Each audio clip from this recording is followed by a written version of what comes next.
Welcome to this video on the capacitated plant or the facility location model. So this is the second video in this series about supply chain network design. In the first video, we basically touched upon the basics of supply chain network design, and in this, we're going to talk about the capacitated facility location model. The idea behind the capacitated facility location model is that you have demand locations. These demand locations have certain demand, which you know. Then you have supply locations, or I should say potential locations for supply, and the capacities that each of these supply locations have.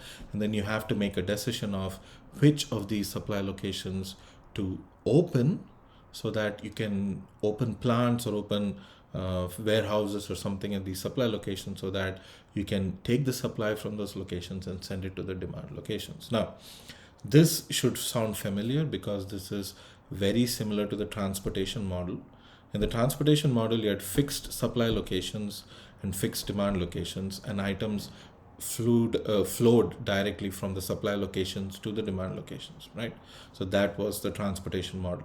So the capacitated plant or the facility location model is basically the transportation model, where you are uncertain about the supply locations. So the supply locations can potentially be open or closed, which is at our discretion. But once you open them, they are open. So think of them as you have potential locations for some factories, and you're deciding whether to open the factory or not.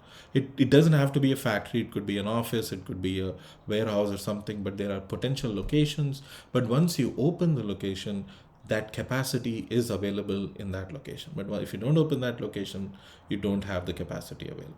So we have so plant and market is the same as supply and demand. So you have some supply locations, you have some demand locations. We have N supply locations and M demand locations. The N, M, and M really don't matter much. D sub J is the demand at market location J or demand location J. Now you'll notice that whenever we see subscripts, if you see a subscript of J, it has to do with the demand locations. And if you see a subscript of I, it has to do with the supply location, right? So D sub J is demand at a particular demand location J, and K sub I is the capacity of the plant at location I. So capacity or the supply that is available at a plant I, potentially available at a plant I. So if you open the plant and open the location and build a plant there, then you will have that supply available. Now, to do that, you have to pay a fixed annualized cost that we're going to call F sub I, right? And then of course you have Cij, which is all the variable costs that are put together into a single place. So to move one unit from supply location I to demand location J, it costs us Cij. And this variable cost includes everything from production cost, inventory cost, to transportation, tariffs, and all the other variable costs that are involved in this particular market, right? So these are all the parameters that we know. Now we are going to formulate this as a linear programming problem and solve it. And so we have two sets of decision variables. We have yi and xij. So xij is the number of units that are shipped from supply location I to demand location J. So these are very similar to the xijs that we had in the transportation and the transshipment model. But what we have extra here are the y variables. These are crucial and important variables.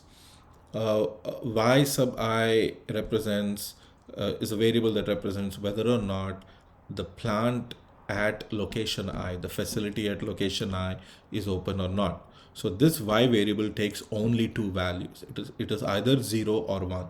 If it is 0, it means that the plant is not open. You've decided not to build a factory there, or open a warehouse, or locate a office or something there in that particular location. But if the value of y is 1, then you have decided to actually open that location.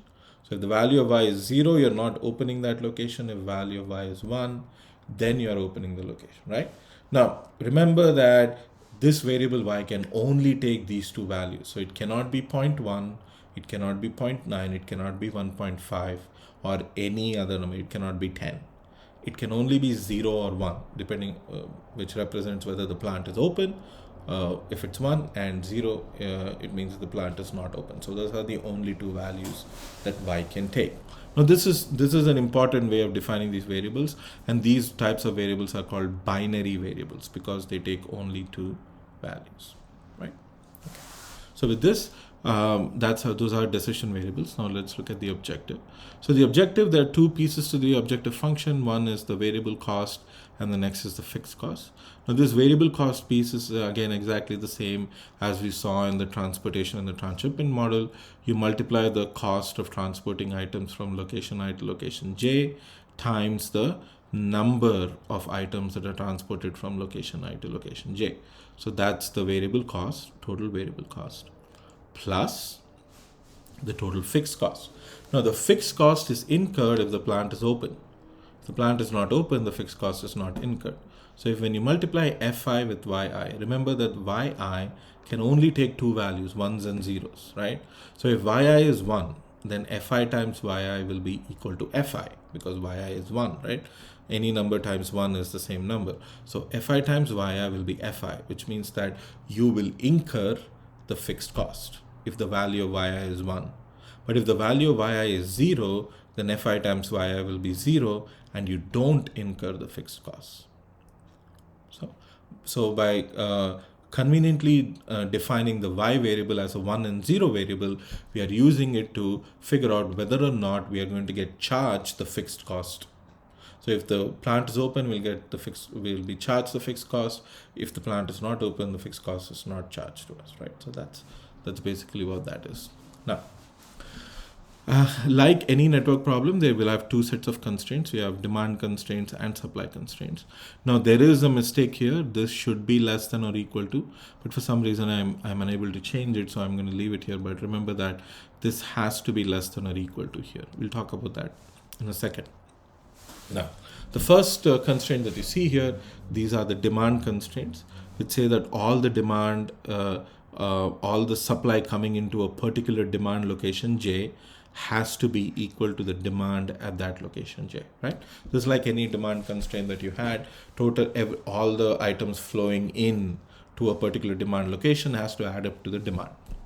Now, one of the things that we always did with the transportation and the transshipment models was to see if demand and supply balanced. So if total demand was equal to total supply, then all constraints became equal to constraints. But if total supply was more than demand, then supply constraints were less than or equal to. But if total demand was more than supply, then demand constraints were less than or equal to, right?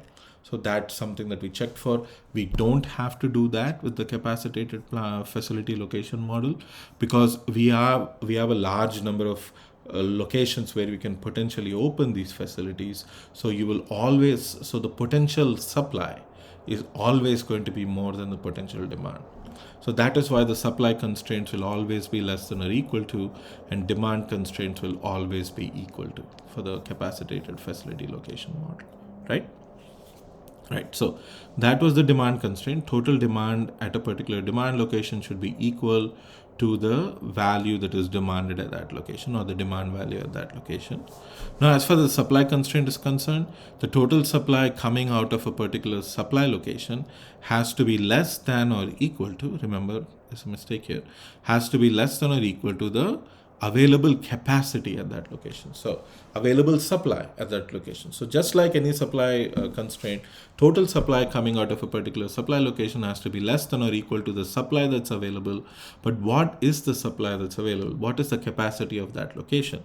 So that is Ki, the potential plant capacity, times whether or not the plant is open. So if the plant is open, the right-hand side of this constraint will just be Ki, saying that we open the plant, so we have the capacity available. But if the value of yi is 0, meaning that we didn't open the plant, the right-hand side will be 0, which means that the sum of all excess, sum of all supply coming out of that plant has to be less than or equal to 0. But because they're all positive, they have to be non-negative numbers. Each of those numbers will be 0, right? So that's the way to make sure that you don't have supply coming out of a place where you didn't open a plant. And finally, the final important constraint is that the YI variables have to be only zeros or ones, no other numbers. They have to be either 0 or 1, which is a binary constraint, right? So I will end this video here. So we went over the formulation of the capacitated facility location model. In the next video, I am going to solve this problem using Excel. So we're going to look at a specific example. So if you remember this data, we're going to look at this particular data set and use this capacitated facility location model and formulate this problem in Excel and solve it. So that's what I'm going to do in the next video. All right, take care.